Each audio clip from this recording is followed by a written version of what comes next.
Hi everyone, a warm welcome for all of you from Malta, where our institution is located. Thank you so much for joining us in this important webinar, Financial Crime, Explore the Risks and Challenge in International Banking. We also extend our gratitude to our special guest, Nigel, and of course, our General Manager, Michelle, who is here sharing this Meet the Expert with us. Let me please take a minute to introduce our institution and, of course, Meet the Experts. Meet the Experts is a series of webinars organized by European Forensic Institute and EACA, that is the European Association of Crime Analysts. This one is a space that we are thinking for our students to get new knowledge and to be updating in the file of forensic science, investigation, criminology. We offer as an institution, European Forensic Institute, bachelor's and master programs. I will speak more about our bachelor's. We offer two programs. One is forensic science and criminal investigation, and the other one is investigative criminology and criminal psychology. These programs are 3 years undergraduate programs in the EQF level 6. We don't have an entry test, so we know that some of the participants today are our students. We say hello to all of them. And of course, we have many registrations for another persons from the crime analysis file. So we also want to extend our gratitude to all of them. And of course, to present our programs if they are interesting. For our master degrees, we offer 4 programs. 3 of them are 100% online. How you can see here, we have the program in Forensic Investigative Psychology, Crime Analysis, and Criminology. This one is 100% online. Also, the Master in Business Management, Financial Crime, and Digital Technologies, and the Master in Cybersecurity, but I think is really important also for our webinar today, Digital Forensics and Crime Analysis. We also have one Master that is blended program. That means that you can study online, but you need to come to visit us here in Malta for the laboratory sessions. These programs are full-time, 18 months, are in the EQF level 7. Our programs are has 90% compulsory attendance. For us, it's really important the quality education. So for that, we are extending the invitation for all of you. If you want to know more about our institution, about our programs, about our scholarships, of course, please contact us, follow us in Instagram, Facebook, LinkedIn. Here you have our contact details. And we say again, thank you so much for joining us in this important webinar.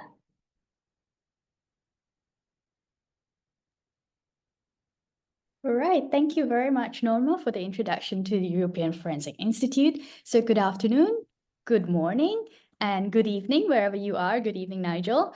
And thank you for joining us today. I'm very happy to see our students here, quite a few of you, and as well as members of the European Crime Analysis community. I do recognize a few of your names as well. So a very warm welcome. Thank you for joining us today. I'm thrilled to have an exceptional expert with us here today, Nigel Burbidge. Nigel is a seasoned leader in private banking, wealth, and retail banking. He has an impressive career spanning 6 countries and 3 continents, from London, Jersey, and the Isle of Man in Europe to New York in the US, across Asia in Singapore, Manila, and Hong Kong, Nigel has held key leadership roles, including Global Head of Physical Channels, Chief Operating Officer, Head of International Wealth and Premier Banking, Global Chief Control Officer, and Head of Risk. So with such a unique track record of building and leading high-performing teams in complex markets, Nigel has spent the last 6 years specializing in risk management and a particular focus on today's topic in financial crime. It's an honor for me to have him here today. Please join me in welcoming my friend, Nigel. Thank you very much for a wonderful introduction. I'm not quite sure I'm going to meet all of the expectation that may well set out, but I'm hoping to be able to add some value to people today. And I'm going to be sharing a short presentation. Hopefully, we'll get some time at the end for some Q&A as well. It'd be lovely to field some questions from people if you have any. And as Michelle said, this is really a focus on financial crime matters within the financial institutions, primarily linked to kind of cross-border and international institutions. So just let me share my deck and we will get started. Here we go. Okay, so I think first of all, I just wanted to start with a short statement to kind of give an emphasis on the size and scale of the problem around money laundering and financial crime. It states very clearly at the top here. So annually, between 2 and 5% of global GDP, so that attributes to between 800 billion and 2 trillion US dollars in any 1 year, is actually laundered through financial institutions. Less than 1% of that total is ever actually seized by law enforcement agencies. So it is a real problem, and it is happening every moment of every day across our institutions globally. There are many types of financial crimes, and I just wanted to spend a little bit of time explaining what they look like. You've got them listed here on the screen, but just to run through them very quickly, we have money laundering. Money laundering is effectively the challenge that criminal institutions and criminal gangs of moving money from illicit means into legal means. So layering it through institutions and businesses and placing it into the financial systems to effectively clean the money for it to be able to be used for what would be deemed as legitimate means at the end of it. We've got fraud. Fraud might be one that maybe has hit many of you. This could be where you've had your account hacked and you've seen payments go through. It could be where you've been asked to send a payment on an email and click a link. That type of thing is all fraud. Fraud is getting ever more present in financial institutions, and it's becoming ever more regulated from a financial institution perspective as well, which is a good thing because it protects the consumer, the client, yourselves. But even from a financial protection perspective, the impact of fraud on an individual that suffers it is immense. And where those funds go, funds other organized crime activities as well. Cybercrime, so crimes committed that are online. So again, I've already referenced hacking, financial system hacking, ransom attacks, credit card information. We've seen hacks on things like cryptocurrency exchanges more recently, as well as hacks on banks themselves. Individuals can be hacked as well. I think we've all seen scenarios where we've had either a phone call or a pop-up on our screen that's saying that your Windows is not working correctly. Click this link and you're put through to an advisor. Those type of activities are all cyber crimes and really help criminals access your financial information, which then goes into the financial systems that we hold globally. Terror financing, I think that's always been high on the agenda, especially in more recent decades. Bribery and corruption is more prevalent in some countries than it is in others, but is equally as important as any of the other crimes that we've got listed here. Tax evasion. Nobody likes to pay their taxes, but there are good ways to be able to ensure and legal ways to be able to ensure that you are tax efficient. And those do not include evading tax. Evading tax is illegal, and it actually has a big impact on the financial stability of nations, not just institutions and individuals. Sanctions and export control violations as well is a big one. So a good example right now would be sanctions that have been levied against Russia because of the Russia-Ukraine war, and how companies have, you may well have seen in the news, pulling out of Russia as a country because of sanctions that have been passed, because the thresholds to ensure not breaching those international sanctions is deemed too high a risk for those companies not to be able to maintain businesses there. Other countries under sanctions list, places like North Korea and Iran, they've been on those lists for a very long time. Individuals are also on sanctions lists as well, so it's not just at a country level. And there are a number of institutions and governments that actually do issue sanctions. Financial proliferation for weapons of mass destruction as well, specifically for sanctions on Iran and North Korea. A lot of those sanctions are linked directly to this particular type of crime. And although you may not think that proliferation of weapons of mass destruction would necessarily hit the financial industry, it does. All of these do. And a good example of that would be, a bank may be banking a manufacturing company that makes computer chips, which at the moment, post-COVID, is still a very hot area of development. Those computer chips could be used in weapons of mass destruction.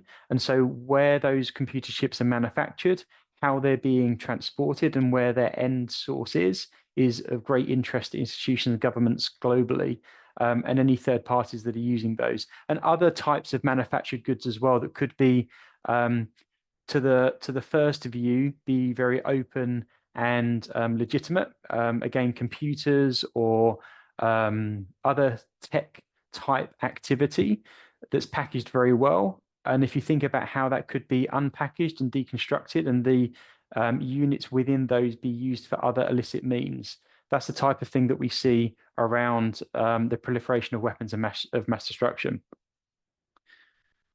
So the challenges that we see specifically hitting the financial institutions around the world, some of these are the same as how we actually combat financial crime. So digitization, the shift of digital banking and remote working has created vulnerabilities for the financial institutions. It's a very factual statement. I think most people nowadays uses a smartphone. I use an Apple smartphone as an example, or your computer, as we are doing today.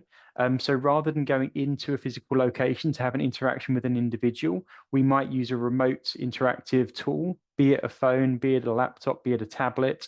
It could be also from a voice perspective.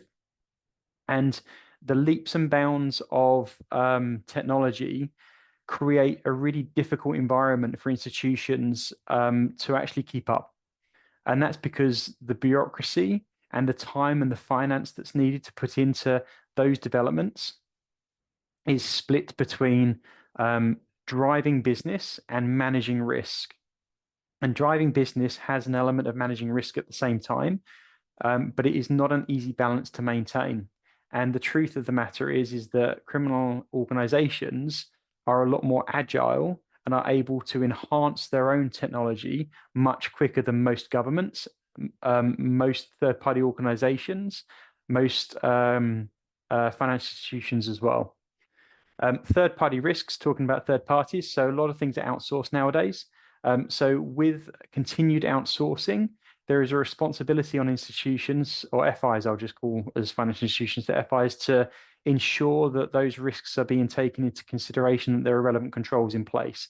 That is very, very difficult. The more you outsource and the more outsourced partners that you have, the more challenging it is to actually ensure that they're adhering to a set of rules, regulations, and controls that are able to protect end-to-end journeys in FI journeys and payment journeys.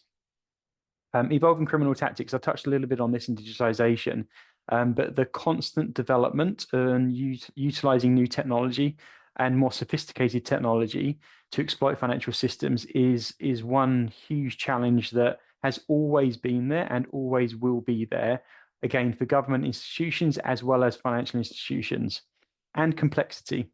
I'm talking specifically here around international connected banks, and that adds to complexity, because we're talking about cross-border regulations and jurisdictional issues. We're talking about the ability for payments to move instantly across borders. And we're talking about clients that may not be in 1 or 2 or 3 locations. And that links back to, again, to technology. If you think about VPNs, if you think about the interconnectivity of accounts nowadays, as an example, I hold accounts in 4 different legal jurisdictions. I do everything that I need to do on my telephone. I say telephone, on my smartphone, I should say, showing my age a little bit there. And I'm very rarely actually in the jurisdiction of 3 of my 4 financial accounts. So I'm doing those transactions via another country, via a VPN, and how banks are able to monitor and ensure that I'm not acting illicitly is a huge challenge. Some of the consequences. Okay, so some of the consequences, and these aren't all that are listed, and we will elaborate a little bit on these, but economic damage. Economic losses don't just impact companies, it impacts actual countries. And we've seen issues in the past, and we will continue to see issues in the future, where certain countries can be destabilized because of financial crime activities. From a business perspective, banks have gone bankrupt due to financial crime activities. Other institutions have also seen huge challenges around destabilization because of the types of transactions or fines or legal cases brought against them for participating knowingly or unknowingly in illicit activities. I touched on the second point there with regards to damage to financial institutions. One of the other damage types, though, is reputational as well. It's not just about penalties or financial loss. It's also about trust. Financial institutions are primarily there to serve the communities to which they are based out of. And by not serving those communities and by serving communities of the criminal underworld, their reputations get tarnished and trust is lost between themselves and the communities to which they're supposed to serve. Undermining financial stability again, so from a markets perspective and a financial systems perspective, it also erodes public trust at the same time. And then funding other crimes, which I think is probably the worst of all of these in context, because every dollar that gets funneled through illicit transactions and into either out of and into organized crime has a real human impact.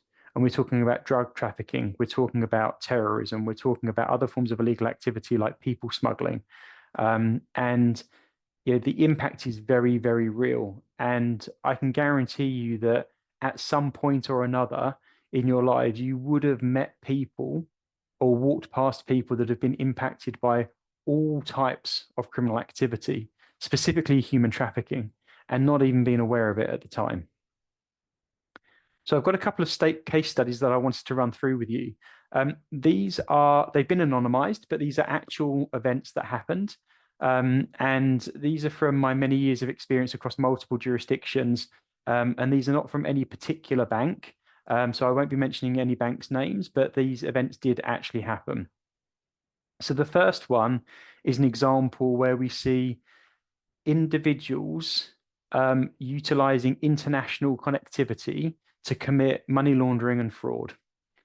So the first stage is that these individuals open an account in their home country. So that could, on the surface, seem completely legitimate. They're using their own identity. They generally will open those accounts with a zero balance, or let's say there's a pound or a euro or a dollar in those accounts. Those accounts have been opened with an international bank or a local bank with a connection with an international bank. They then open, because they've opened one account in one country, they then say, hey, I'm going to be needing an account somewhere else. So let's say in this instance, it's the United States of America. So they've opened their accounts in China. They are going to be going to the US. They ask for an account in the US. That account is opened remotely. So again, it's through a digital channel. They're applying via a contact center or a website or through a mobile app. That account is opened. The That account is then funded via wire transfers. It could be checks being deposited, dependent upon the location. Checks are still in use in a lot of countries, especially in the US. And there could be other payments coming in from other financial institutions, but they're not salary credits. So there's a number of payments coming in, but they're not salary credits. There's normally a grace period on these type of accounts coming in. So that grace period is there where they may not ever intend to hit minimum balances, as an example, which may see the account being closed in a number of months' time. Some of the challenges around that is with these, certainly from an international perspective, so the larger international banks, and there's a number of them, you generally are allowed to have one account in one country and at least another account in another country for various reasons. It also comes with transfer of credit or a trust that credit can be provided. And that's a streamlined underwriting process. So in this instance, not only were the individuals able to open an account, they were also provided with credit facilities. Those credit facilities were provisioned on the back of fraudulent income documentation, which is not a general part of KYC, which is know your customer. So we would have all been through customer due diligence and KYC information, so CDD KYC. And that's where you're asked for your identification, you're asked for your proof of address. And they're the kind of two core documents. And depending on the type of relationship you're looking to open, there may be some further information and documentation that's required, but generally speaking, in most jurisdictions, KYC and CDD is relatively light touch in the context of evidencing identity and verification of address. They then received the cards and the accounts. What then proceeded to happen was income was coming into those accounts in the United States via crypto exchanges. So there were wires coming in, crypto exchanges were depositing in cash. That cash was then pulled out from the US accounts via an ATM. So we went from digital onboarding, all done through technology, to now using very old school card and machine to withdraw the funds. Those funds were not withdrawn in the United States, though. They were withdrawn in China. So we had funds coming into the US from crypto exchanges, and we don't know where that money may well have come. It could have been legitimate. It could have been from scams. It could have been from illicit activities. But crypto exchange funds coming into an institution when it's not disclosed is inherently more risky than that to which we understand. $13 million in this particular instance was funneled through those international accounts into China. In addition to that, the credit cards that were provided to those clients ran up around $500,000 to $1 million worth of debt, which was never paid back because those clients were cross border. So there's an element of fraud involved in that as well. But the primary aim of this particular structure was to funnel cryptocurrency money into the financial system to be able to exit it in another country. And what you may not know, as an example, is that mainland China has very specific laws and regulations which prohibits residents and nationals from profiting from crypto exchanges overseas. So in this instance, there has been crime committed in China with regards to individuals profiting from crypto exchange. At the same time, it was confirmed that there were proceeds of crime that came from those crypto exchanges into this financial institution, which was then funneled out. So this is just one example. And $13 million may feel like a small amount of money in the context of the overall $2 trillion, which goes through every year, or up to $2 trillion. But this is one example of around 6 accounts. And this happened over a period of about 3 months. So this is a very short period of time, a very small number of accounts, and a fairly large amount of money that was allowed to transfer through. The second case study is more around actual organized crime, international crime rings. And again, this is around how they come into a banking system and then they exit money through that banking system to make it legitimate. So they're opening an account in a country. I'll use the United States as an example here as well. So they open an account in the US. They're applying virtually, again, at the same time. So they're not meeting anybody face to face. They're doing it via a website or a banking app. there are immediate deposits that come into the account, and these are from multiple different sources. So these are cash deposits, they're check deposits, they're wire deposits coming in. They applied at the time for around 10 debit cards. And this is one bank account, just to put this into perspective, one bank account, 10 debit cards on one bank account, which is not actually unusual. Dependent upon the financial institution, you can have multiple debit cards on the same account. Not a joint account. It's cards that you may all hand out to family members, as an example. These cards are all linked to the one account, though. Those cards had a daily limit. Let's say it's $3,000 per day. Those cards were then used to withdraw that daily limit, and that money was pulled out of ATMs in Colombia. So the money crossed borders. It went into cash from crypto, from wires, from scams, from deposited cash and from checks into cash in another country. $30 million went through this particular account in this instance. And again, if you then think about that in comparison to the $13 million that flowed through the other accounts, we're at 6 accounts, this is one account. $30 million funneling through. And that was the results of criminal activity coming in, going through financial institutions, and then coming out the other end as cash. And that cash is going to be used to purchase cars, houses, luxury goods. It could be used for shopping. It could be used for paying people, outside of regular payroll setups. But my point is that that money is being funneled through financial institutions.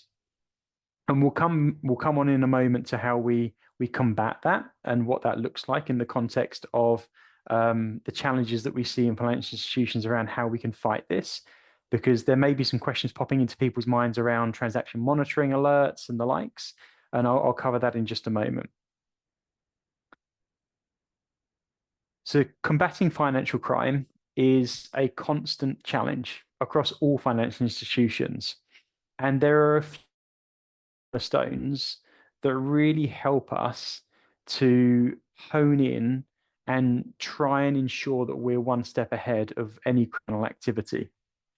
The first one is strengthening compliance itself in institutions. So this is around ensuring that there is robust programs and understanding of what is expected and the actions that need to take place from those institutions. I've got some examples which I'll share in just a moment, and it won't be on screen, of fines that have taken place of institutions that have not had strong compliance over the years. The second one is enhanced due diligence. So we talked about KYC and CDD and how we ask for people their proof of address, their proof of identity, and this goes across individuals and entities. As we move forward with technology, we're utilizing better levels of technology to help identify an individual. So whereas today you may go in and you show your passport and you provide a utility bill, what will be happening in the background in most institutions now is there will be third-party data being run, which is checking the phone numbers that you've provided, the email addresses that you have, your social media handles, and what that looks like, and whether or not those accounts that you own that we're able to view are linked to any known criminal activity or activity that would not be in line with the concept of banking with that institution. And that happens today. And that's the use of AI. It's the use of other technology as well to be able to run those scenarios. And that links quite nicely into technology and innovation around institutions as well. One of the largest challenges institutions have is keeping up with the technology of criminal parties. And that's because big banks have big challenges with regards to bureaucracy and funding. Imagine one criminal enterprise consisting of a few dozen individuals trying to scam members of the public, and their hit rates are pretty high. They're having money coming in constantly, and they're able to reinvest that money in better technology and get people in to write code and to work on hacking, et cetera, et cetera. In a big financial institution, as well as governments, it takes time and it takes money and it takes true grit and determination to have legislation put through and to ensure that policies and procedures and systems and platforms are updated in a timely manner to ensure protection. AI has actually been in place in most institutions for a very long time. It's just not necessarily been utilized in financial crime technology over the years.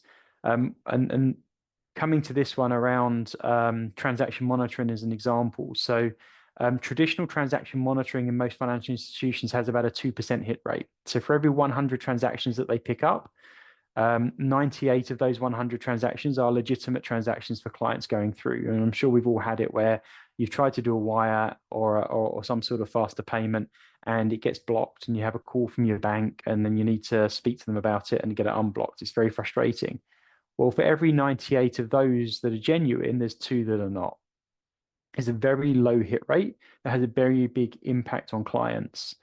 If we fast forward to now and to the next year or two moving forward, much better use of AI and data is coming into this space or already in this space where institutions will be looking at technological advances which can, for example, map the use of your mouse across your computer, or how long it takes you to type something in on your phone when it's a box that you're filling in, how long you're hanging on a particular page.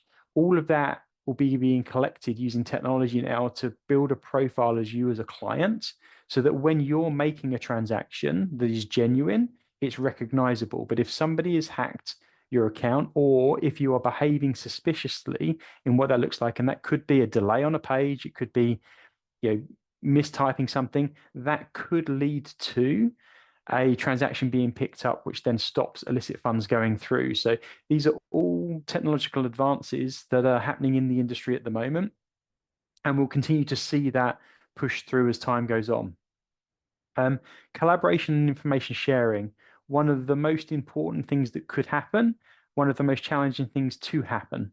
Because of data privacy laws and cross-border regulations, it's very difficult to share specific information between financial institutions, between governments, even between financial institutions that bank in multiple countries. They're still not able to necessarily share the level of information at an individual level to really help in combating financial crime at times.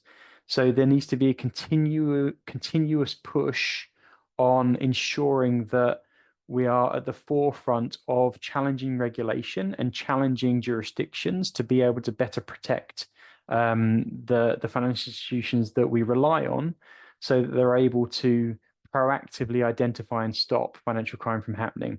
And then we come to education and awareness. And this is education and awareness, not just within an institution, but also in general public.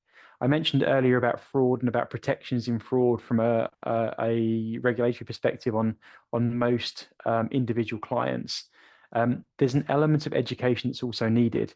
You may at some point or another have had a phone call come through to your smartphone, and the name that comes up is the name of your institution and your bank.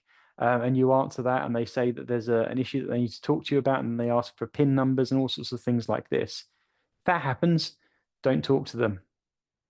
Okay, because there have been multiple instances across very developed countries where scammers are able to actually have the name of an institution come up on your phone when they're calling from an illicit source. If you ever get a call like that through, then you should hang the phone up. You should use an alternative phone to call them back with a number that is trusted. So, i.e., from the back of the card that you got in your wallet. Okay, or Google the number. And the reason I say an alternative phone is because the technology that they have nowadays, they're actually able to keep a line open on a smartphone. So you may think that you've hung up the call and then you redial. You're not. You're actually dialing back to the original call. So utilizing that kind of awareness and those programs going through are really important. And the awareness is also for internal means. So coming back to strengthening compliance, understanding what we have to do on a day-to-day basis within an organization to help stop crime is just as important. The human capability to be able to spot something that is not right is a fundamental need within financial institutions. So on that note, I'm going to be quiet just for a few minutes and maybe open up to a few questions. Very happy to field any questions that you may well have, and maybe dip a little bit deeper into some of this as we progress through the time that we have.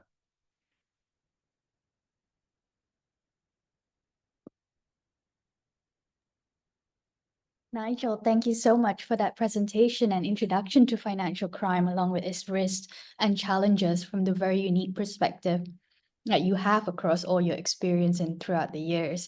Definitely, I feel like I've learned something from it, and I'm sure many of our audience have as well. I'm going to leave them a few minutes to ask a few questions, but I do have a few questions of my own, if you don't mind. While they send any questions that they may have. So you did mention briefly about collaboration between the parties. Now, in your opinion, what role does collaboration between banks, regulators, and law enforcement play in combating financial crime? And how effective are they, or how can they be more effective? It's critical. And as I mentioned just there towards the end, it's a real challenge because of lots of different rules and regulations that are there to protect individuals' data and privacy, which are quite rightly there to do that. The challenge is with every piece of legislation that creates protection, it creates a challenge as well. And that challenge is around the ability for us to collaborate and share information, whether it be with governments or whether it be with other institutions. So it's kind of a between a rock and a hard place, because we want to be able to protect our information as individuals and companies, but we also want to be able to have that information shared where it's really from undesirable bad actors. There are some really good examples where financial institutions have worked hand in glove with governments to help change and create more robust legislation. An example that I can use is from some time that I spent in Southeast Asia. And at the time I was in the Philippines, and we were working very closely with the Philippine regulators around KYC and CDD. So know your customer due diligence. And at the time, the organization that I was working for at the time had a fairly high standard when it came to the particular domestic industry regarding the thresholds that we would accept and the type of scrutiny that we put that documentation under before onboarding clients, and the regularity of review after that. Because when you identify somebody, so Michelle, you're going to open an account in my bank, it's great, I've identified you, and we say, perfect, please open an account. What we don't know is what your behavior is going to be in the future as well, and the circumstances to which you may go into in future. And so the regularity of that type of review also needs to be conducted in cycles. And that really depends on the risk that we would attribute to you as an individual based on lots of different factors. Now, working with the government, sharing that with the government, saying these are the levels that we've got to, and these are the results that we're seeing. In that particular instance, it was over a year, it was about a year and a half. It actually led to the local regulations being refreshed and updated, which then required all financial institutions in the Philippines to hold a higher threshold. Now, maybe not as high as what we had in our own organization, but certainly significantly higher than it had been previously. And that immediately puts criminal organizations on the back foot, because what it does is that type of collaboration, it doesn't just look at new people coming into financial institutions, it looks at people that are currently within the financial institutions as well. So that's just one example of where that collaboration between an institution and a government organization can have a tangible impact on effectively trying to root out and exit illicit clients or accounts that could potentially be used for illicit means. But it is a constant challenge. It's a very, very big challenge that we have because of all the data privacy laws, as I've said as well. So it's a fine balance. Yeah, definitely not an easy challenge by the sound of it, but quite interesting to see that, there is an actual impact on policy based on the feedback from banking to the government. We do have two questions for you from the audience. I'm going to read them out. The first question is, why do you think banks have been so slow to utilize AI specifically to identify financial crime? Is it partly because the banks like the liquidity process? So I think first of all, banks have been using AI for years. Okay, and I think it's really important to demystify AI, I think, a little bit in this context, because what we see with ChatGPT and DeepSeek today is very cutting edge levels of artificial intelligence for public consumption. Okay, that type of AI is fairly new, but AI in general has been utilized across organizations, including financial institutions, for many, many, many years. And that usage has generally been in a more operational capacity. So it's talking about, I guess, cost save and optimizing processes. I think what we're seeing now is a shift to utilizing that in a more proactive manner. And that manner is sometimes towards specific things like financial crime, and other times it's towards better servicing the client. And I think there's a number of I did a couple of LinkedIn posts a year or two ago, and I called it risk for growth. Just using that as an example. I'm not plugging my own LinkedIn profile, but risk for growth I think is really, really important, because in institutions or the perception of institutions is either we're being risk averse, and therefore we're trying to mitigate too much to stop growth, or we're growing too much and we're not managing risk. And I'll give you some examples of fines. So I think somebody mentioned HSBC, they're being guilty of money laundering. Yeah, as have multiple other banks. So Credit Suisse, tax fraud, $2.5 billion fine. BNP Paribas, sanctions evasions knowingly, 8.97 billion fine. Binance cryptocurrency, 4.3 billion for knowingly evading sanctions and money laundering. Now, these companies all use AI. And so I think there has been a delay in the utilization of it, but I think I covered a little bit earlier as well around transaction monitoring evolving into the use of artificial intelligence to help identify, and that kind of tracking of individual preferences and behavior around devices is going to be critical moving forward. So has it been slow? Yes. Could it be faster? Yes. But at the same time, legislation plays a part in that as well. So accessing individual client information to be able to be processed in a way that is capable of identifying illicit activity is not just we don't own all of the information, I guess is my point. So just because you have a bank account doesn't mean that your bank has the right to process that any which way they see fit. So they have to adhere to the regulatory statutes that are in place in any one particular jurisdiction. And that has very real consequences on the development of technology within the institutions that they serve. I bit of a politician's answer, I guess, but I'm hoping that answered the question. Yeah, that's very clear. I mean, it is very clear, that it is a process to bring in the AI technology into any large institution. So it does take time as the technology matures as well. And of course, then there's always the risk benefit trade-off, isn't it, in terms of customer service and Yeah, and going back to my comment about risk for growth, I think it's, and I've done multiple roles. I've been in sales roles as well as risk roles, and more recently, I've done 6 years across two jurisdictions with a focus specifically on risk and financial crime. And I don't think that they are. It's not binary, right? So in that context, one shouldn't stop the other, I guess is the point. So good risk management is actually allowing the execution of a sustainable strategy for banks' growth. That's what risk management actually is. It is establishing risk tolerances and understanding that you're not going to pick up every single bad actor, even though that is the primary aim. So no bank anywhere or no individual that I've ever worked with anywhere in any financial institution has ever, wanted or allowed for transactions to go through knowingly. So, Sure. that to be very, very clear.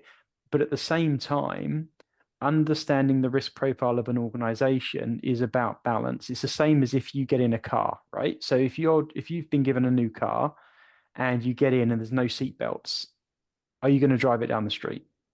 Okay. Some people will, some people won't. Okay. When I get in a car, I always put a seatbelt on. I will not go anywhere without putting a seatbelt on because I've seen the statistical analysis around accidents, and if I get hit, I'm going to get hurt. Other people, on the other hand, for various different reasons, may have a higher risk tolerance and say, hey, I just want to go for a drive in the nice car. It's unlikely that I'm going to get into an accident, and therefore they take the risk to do that. And I think that's really important to consider in all aspects of risk management, specifically financial crime, and around balancing that with sustainable growth for an organization. I think, and that's where you've seen fines coming in the past, where individual institutions have have lost that balance between risk and profit, and they've unfortunately taken decisions where they've been not risk averse enough, and they've taken too much risk, which has then resulted in illicit activity. Yeah, definitely a delicate balance there.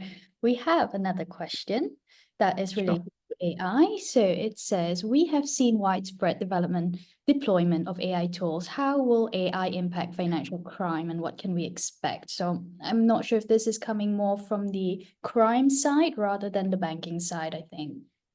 I'm glad you said both because I think it impacts both.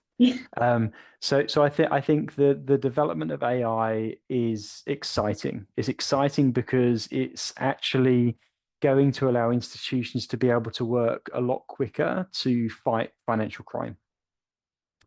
At the same time and in the same breath, if it allows institutions to fight financial crime, it also allows criminals to find ways around those institutions to elicit the funds that they want to. So this is going back to what I said right at the start. It's a cat and mouse game where you've got very agile criminal gangs with, as a percentage basis, higher returns to be able to reinvest in finding better ways to access the financial institutions and the likes, against banks that have got a want to do the right thing, but again have to follow the letter of the law and the regulations, and ensure that we're treating people's privacy and data with the respect that it should be treated. So I think it's exciting. I think we're going to see great developments, but at the same time, those developments could be outstripped by organized crime also having access to the same type of technology. Yeah, great answer. So I have another question. It's a two-part question, so I'm going to read the first part out yet. The first question is, how were FIs or authorities able to identify the cases exposed? So I think this comes to the case study that you mentioned, both case studies. So Yep. the authorities come in or the financial institution alone. Okay, so in one of the case studies, it was actually a government organization that had informed the bank around illicit characters that were opening accounts across banks. So that was actually identified by, I think in that case, it was the FBI, Federal Bureau of Investigation in the US, which allowed then for, and this kind of goes back to your point earlier around that data sharing and that collaboration. So it does come from governments as well. It's not just one way; it goes both ways. And so they shared with a number of organizations a list of individuals that they were aware of that were performing certain activities, and that allowed banks to then sweep their client books to look for those individuals, those known aliases. So that was one. The second one was actually picked up through transaction monitoring. So again, actually, it's a good balance to say, okay, so one was informed by governments, the second one was actually informed to government by transaction monitoring that was in place.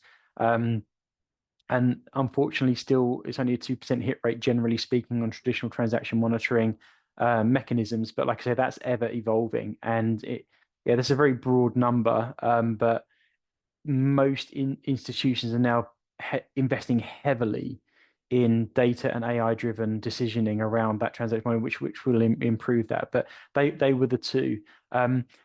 It's important to point out as well that there is a legal obligation in almost every jurisdiction for institutions to file suspicious activity reports with government organizations. Some of it is threshold based and some of it is behavioral based. But it is important to know that banks are obliged to do that and do that proactively. So some of that information we get back from government agencies could be as a result of another bank filing as opposed to your bank filing. So in a kind of a protracted way, there is a bit of information sharing that happens through very formal governed processes like that as well. That's good to know.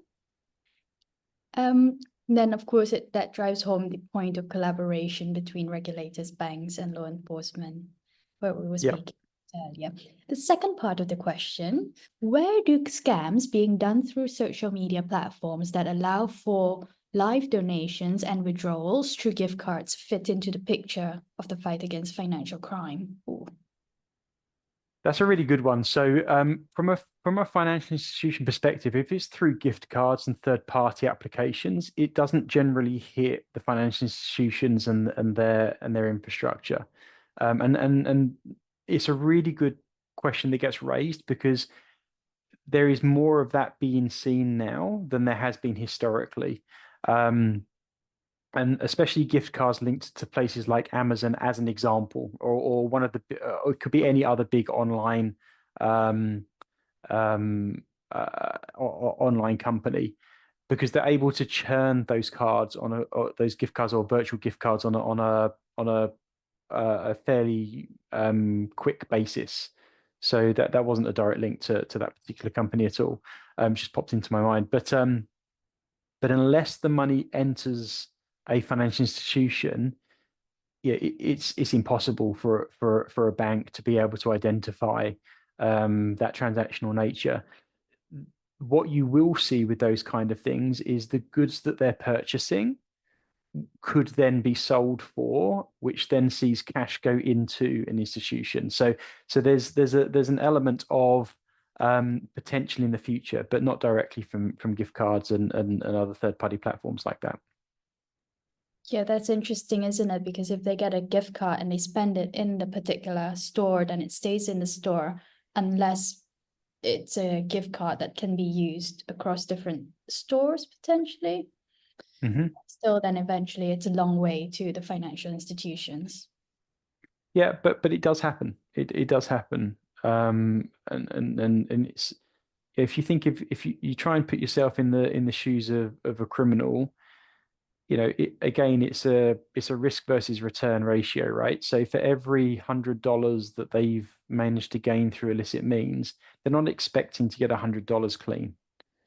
You know, so any organization has a tolerance, right? And I guess revenue versus cost equals profit. Okay, so a regular balance sheet, revenue is X, cost is Y, profit is Z, right? So in that context, you know, you could have organizations that are saying, right, I'm prepared to lose, say, $50 of every 100, right? Or it could be even higher. It depends on the structure of the organization. It depends on the volume that they get through, and the higher the volume and value, then the higher loss that they would be willing to take, because they're still going to see a very significant, I guess, profit before tax in a way at the end of it. So that understanding of those organizations that they're not going to get everything back is part of the problem. There's a loss lead in there already, but that is not unusual. That is regular practice in those environments.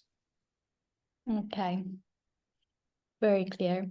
Nigel, I'm very aware that you have another meeting after this, so I'm not going to be able to cover all of the questions today, I think, but I do want to cover one last question for you, which I think it's very interesting, especially for our students here today. So our students, I think someone has asked, what is your path and how did you get to where you are today? So that would be a very interesting question to answer for our students as well. I have a fairly untraditional path to where I am today, so I don't know if I'm the best example, but So I didn't go to university. I went straight into the workforce after A levels in the United Kingdom, and I started working for a foreign exchange company. Actually, was kind of where I started, and that foreign exchange company provided services to a bank, and so I had a link across to a financial institution at that time, and after a number of years, I ended up managing a branch. So I was a branch manager. And I took on various different branch roles over a period of time before then starting a more international career, which saw me leave the UK for the Channel Islands, and then over to Philippines, Singapore, US, and now over in Hong Kong. But I think, yeah, the one thing that I would say is traditional education does definitely get you in the door. And I think I would always ask people to go down that route. Um, it would have been potentially easier for me to get in at a particular level had I gone down that route. But at the same time, if that's not the right route for you, don't be worried by that because you can learn as you go. So there are industry accreditations. There are degrees that can be done on the job. I'm actually studying an MBA at the moment, an executive MBA right now. So even though I've not been to university formally, I now am. I'm choosing to do that at this time in my career. So I think education is really, really important. And all through my career, I've done whether it be internal or external certifications to better prepare myself and deepen my own knowledge regarding what that next move may well be. I Great. can hang around for a few more minutes if you want to try and get through the questions. Yeah, okay, but great. That's very, very interesting career path that you've taken, and all the best with the MBA. Thank you. We do have a few more questions, so we can go on with that. So, one question: do you think it is possible for collaboration between organizations when sharing crime information related to cyber will help to shorten the distance between good and bad people or organizations? How do you think this could happen? Where is the decision layer? What are the So, options? That's quite a hefty thing. yeah, I mean, in short, the answer is, if I've heard the question correctly, about collaboration between organizations to help stop bad actors, right? Um, Specifically in cyber. The answer is yes. The more we collaborate, the better chance we have of stopping criminal activity. I mean, it's a no-brainer. It just makes sense because if I'm able to stop an organization in my FI, they're going to try another FI, right? So in that context, the ability to collaborate and share that type of information is critical, and the typologies around that. So it's not actually just about um, sharing individual client information. So I think that is actually the challenge that I see. So sharing of specific individual client level um, information that's a sticking point. We you just can't do it. You can share it with government organizations. As I've already said, there are mechanisms to do that, which are thoroughly checked as well prior to that happening. Um, However, sharing the typologies is where we can really accelerate, I think. And what I mean by that is, industry-led collaborations. So partnerships where we'll see, different fraud experts from different banks coming together in roundtable events and events like this where lectures, etc., and sharing case studies and examples of real events that have happened.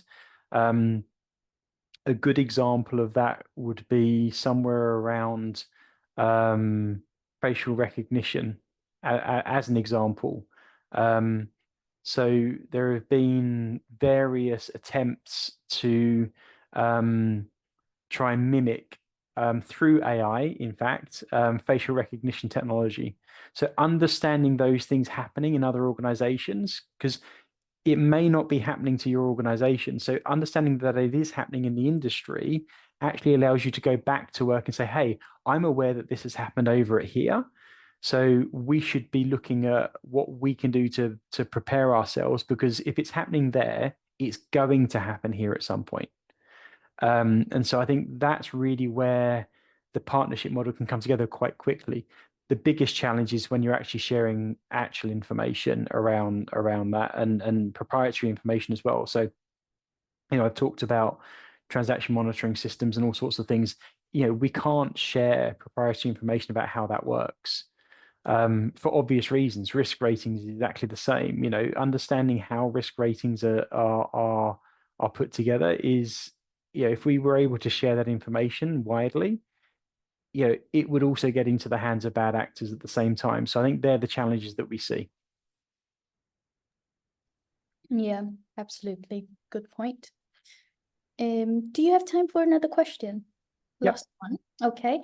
It may not be on the subject, but how can we be sure that a fundraiser, this is back to the previous question, is used for its purpose? That's a very good question. So I think, again, it's not very much related to financial institutions as such. So if it's not a third-party app or something to that effect, I think, the one thing that I would always advise people to do is do your homework. So if it's somebody that you don't know, and you have no link to, and you don't know anybody with a link. And when I say know somebody that knows somebody, I mean actually knows someone, not that they've just donated themselves. Okay, so I think that level of due diligence is really, really important, especially in today's era of social media, where anybody can access anybody, effectively online. So I think really understanding the backstory, it's a little bit like doing a news check on fake news, right? So if someone tells me that, I don't know, let's say company X has gone bankrupt today. Okay, well, where did you hear that from? Okay, is it a credible source? Okay, what does that credible source mean? Is it an actual publication? Is it someone that is held to guidelines before they're able to publish? Or is it a news source that isn't, held to those guidelines? So I think that type of due diligence, it may sound like a lot, but the reality is a quick Google search in most instances, you're able to throw up quite a lot of information about individuals or companies. So, and also you've got things like reverse image searches now, which is accessible to anybody. So if you're not sure about something and there's images of an individual, throw a reverse image search on and see whether or not those images have been used for other similar type activities. And that's a huge red flag if that is the case. So I hope that helps. Definitely. That definitely helps. I think maybe a curious question.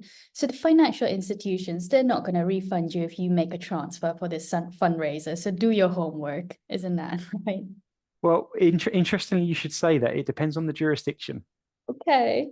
Because each jurisdiction has different rules around when clients are liable.